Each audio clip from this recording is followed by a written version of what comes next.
Quoi? Des heures de fil pour la Switch 2?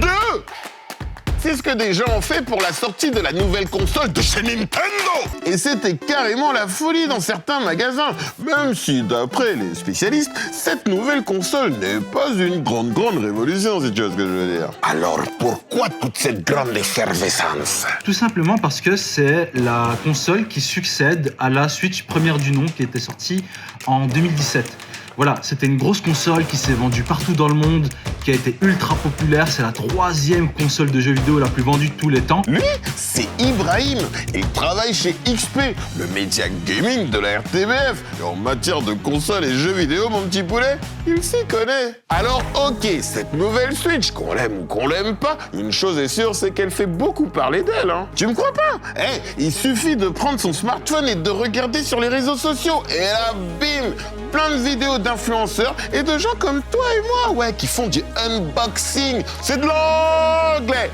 C'est-à-dire qu'ils déballent la console et donnent leur avis. En fait, les influenceurs, eux, ils sont ce qu'on appelle des leaders d'opinion. Ça veut dire que avec la popularité qu'ils ont, leur public vont les écouter. Et donc, quand eux, ils testent un produit, que ce soit la Switch 2 ou n'importe quoi d'autre, et qu'ils disent que c'est bien, en fait, ça peut convaincre beaucoup de personnes. Après, t'as pas que des influenceurs qui créent du contenu autour de la Nintendo Switch 2.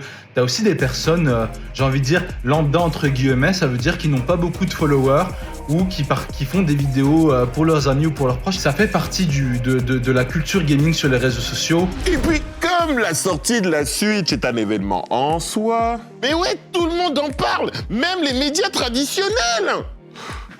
Ouais, mais bon, on va doser, mon petit poulet. Il s'agirait de pas faire de la publicité quand même, hein, t'as compris? Comment en parler sans que ce soit de la publicité?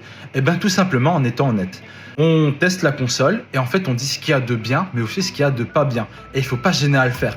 Parce que c'est ça qui crée de la confiance entre un média ou un influenceur et son public. Exactement. Et justement, parlons-en du pas bien.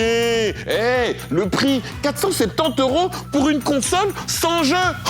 Mais dites-moi, mais y a pas marqué Bécasse ici. Non, mais honnêtement, mes petits poulets, si comme moi, vous avez la Switch 1, continuez à en profiter. Dépenser autant en ce moment, c'est pas forcément la meilleure idée.